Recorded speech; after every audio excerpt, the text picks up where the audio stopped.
Cantamos este cántico de tal manera me amó. Uno inmediatamente piensa en San Juan 3:16. De tal manera amó Dios al mundo que ha dado a su Hijo unigénito para que todo aquel que en él cree no se pierda, sino que tenga vida eterna.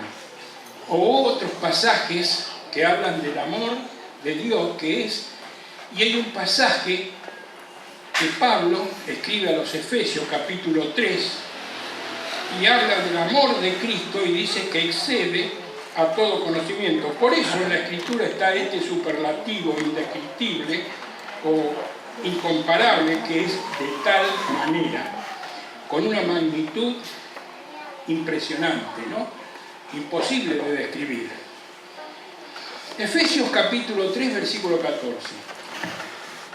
Dice la palabra de Dios así: por esta causa doblo mis rodillas ante el Padre de nuestro Señor Jesucristo, de quien toma nombre toda la familia en los cielos y en la tierra, para que os dé conforme a las riquezas de su gloria, el ser fortalecidos con poder en el hombre interior por su Espíritu, para que habite Cristo por la fe en nuestros corazones, a fin de que, arraigados y cimentados en amor, seáis plenamente capaces de comprender con todos los santos cuál sea la anchura, la longitud, la profundidad y la altura, y de conocer el amor de Cristo, que excede a todo conocimiento, para que seáis llenos de toda la plenitud de Dios.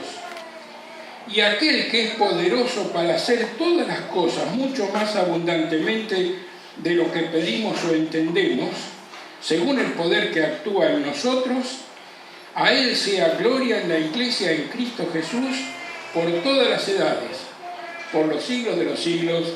Amén. Esta es la segunda oración en el libro de Efesios del apóstol Pablo. Él había hablado en el capítulo 1 de que Dios nos bendijo, versículo 3, con toda bendición espiritual.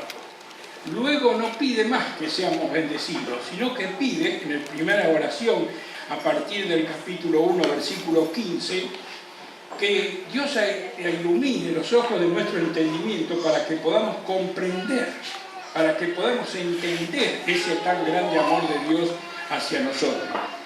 Y en esta segunda oración tampoco pide que seamos bendecidos, sino pide que seamos fortalecidos en el hombre interior por el Espíritu.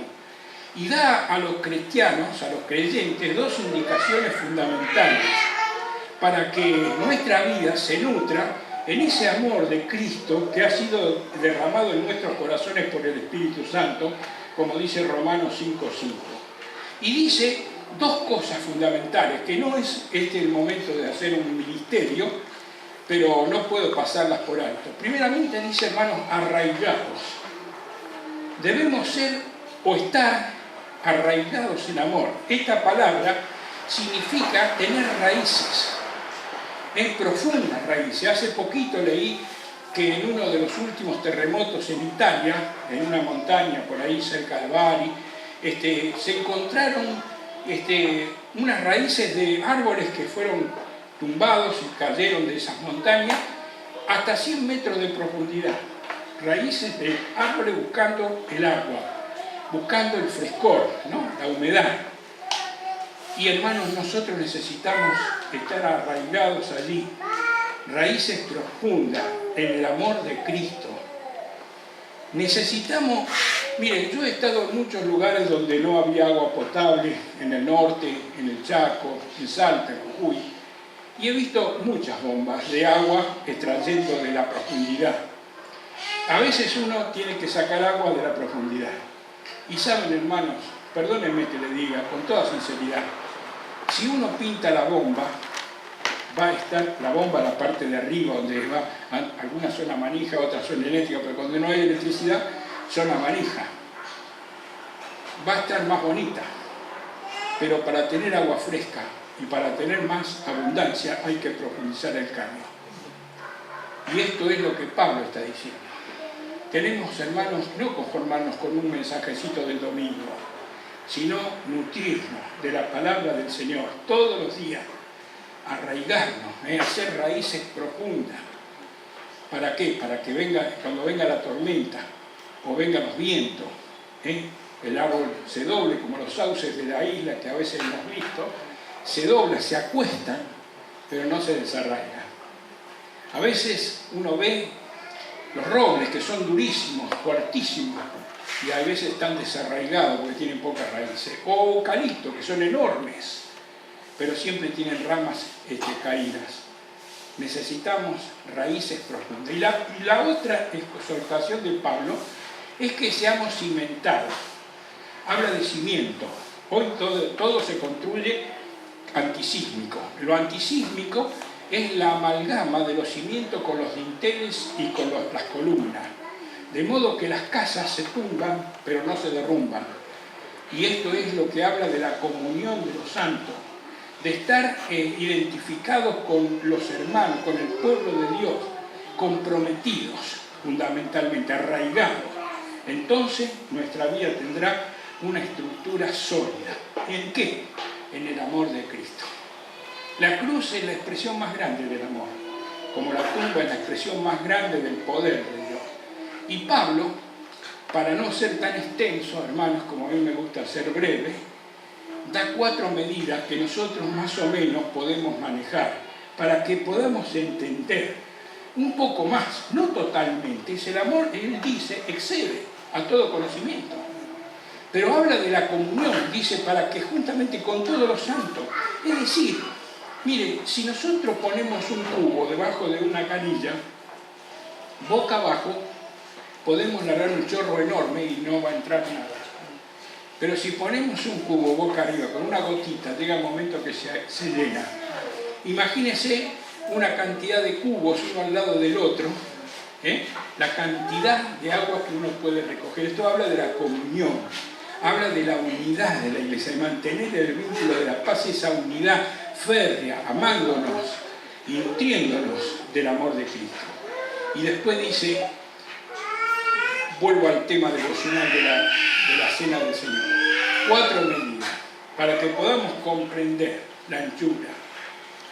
La Biblia nos habla de que la senda ancha que lleva a la perdición, y dice, muchos andan por él. Nosotros andábamos en esta senda ancha de la perdición. Pero un día, como hizo Moisés muchas veces, con el pueblo de Israel, el Señor se puso en medio en aquella senda ancha y abrió sus brazos en la cruz. Y cuando en esa anchura de amor, Él entregó su vida, no quedó nadie excluido. La anchura nos habla de la magnitud del amor del Señor abarcando, aún a los que están en el extremo de las orillas de esa senda ancha y que va a la perdición, que es descendente. Sin embargo, Él nos levantó juntamente con Él. Los brazos abiertos de la cruz hablan de esa anchura. Y también habla la Biblia, y dice Pablo, la longitud. La longitud habla de lo extenso, lo largo. Y uno mira allí en el huerto del Edén la expresión del amor de Dios, de aquella promesa fabulosa y cumplida en el Señor, cuando dice la simiente de la mujer. Y llegó un día que, a pesar de todos los juicios y las dificultades y los impedimentos y la obstrucción de los hombres, nació la simiente de la mujer, Jesucristo. Un hijo nos fue dado, pero un niño nació para morir en la cruz, a fines de la redención. La encarnación se llevó a cabo a fines de la redención, para que Él pudiese morir, siendo perfecto, santo y sin mancha, como la ofrenda última en la cruz.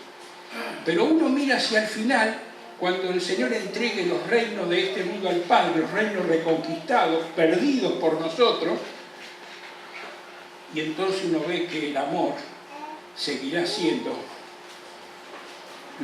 el cemento que une los corazones, el amor de Cristo, el amor de Dios. ¡Qué largura! No hay, aún en la tribulación, muchos mártires van a morir, pero van a ser cubiertos con ese amor y con esa sangre derramada por amor en la cruz del Calvario. La longitud. Ahí en Buenos Aires dicen que está la calle más larga del mundo, que es Avenida Rivadavia. Dicen, no, yo no la he visto al final, he visto hasta más o menos el kilómetro 17, o sea, 1700 la numeración, por allá por Capilla del Señor, pero dicen que tiene 34 kilómetros, pero el amor del Señor va desde la eternidad con que nos amó antes de la fundación de este mundo hasta cuando nos lleva a la casa del Padre al final. Pero también hay una medida, hermanos, que a mí me arruga el corazón, me conmueve, y es la medida de la profundidad. Es una profundidad, la profundidad del amor de Cristo. Miren, una vez me quedé asombrado viendo el puente de la amistad que está entre Brasil, Paraguay y Argentina, en la triple frontera.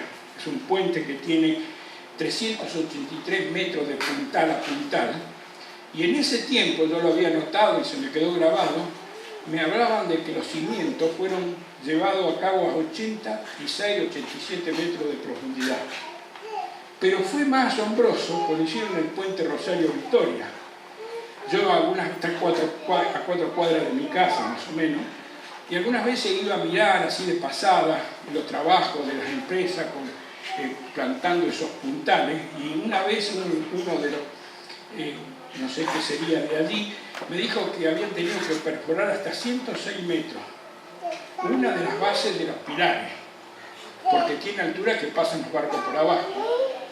Pero hermano, cuando uno piensa en la profundidad del pecado, en la miseria de nosotros, los hombres, los pecadores, ese cielo cenagoso sin fondo, sin embargo el Señor, dice, descendió hasta las partes más bajas de la tierra. ¿Para qué? Para cargar el pecado de todos nosotros sobre su cuerpo y ser juzgado en la cruz del Calvario. Ese amor de Cristo no tuvo límites para profundizarse. Él que era santo, que jamás hizo pecado, nunca se halló engaño en su boca. Sin embargo, descendió a buscarnos para levantarnos, no para pisarnos la cabeza, para levantarnos. Pero hermanos, nosotros hemos venido a adorar al Señor de señores, aquel que fue puesto en el lugar más alto, con un nombre sobre todo otro nombre, a la diestra del Padre, en el trono del Padre. En este momento Él está sobre todo principado y potestad. A Él están sujetos ángeles y potestades. Y en la última medida que Pablo da es la altura. Y la altura habla de la grandeza de la obra de la cruz. Porque es a la medida de la demanda del Dios vivo y verdadero. No del que mira en la parte externa, sino del que mira el corazón. Del que mira la profundidad del ser. Y cuando el Padre decía, en este yo hallo contentamiento, no solo estaba mirando sus hechos externos, sino las intenciones, en ese amor, en esa obediencia, en esa sujeción, en esa humildad del Señor. Esa fue la altura. Y cuando el Señor dice consumado es, la justicia divina quedó satisfecha. No justicia humana, ni la más grande, ni la justicia por excelencia, la justicia del justo, el Padre, que el Señor lo llamó Padre justo en San Juan 17. Esa es la altura de aquel que es digno de toda adoración. La altura del Señor, la magnificencia del Señor es de tal manera como fue de tal manera su amor y de tal manera su excepción y su gloria. Por eso, hermano, para nosotros, cuando comprendemos esa grandeza, esa magnificencia, ese brillo de Cristo, no es difícil quebrantar nuestro corazón y entregarle nuestra adoración. Él es digno, porque es grande. No hay palabras a veces para describir la grandeza. La magnificencia habla del magnífico brillo. El unigénito es único en su género, en su brillo, en su gloria, en su dignidad. Nadie como Él. Hemos venido a adorarle. Que al Señor, en esta tarde, podamos rendir nuestro corazón y que a Él sea toda la gloria. Amén. Amén.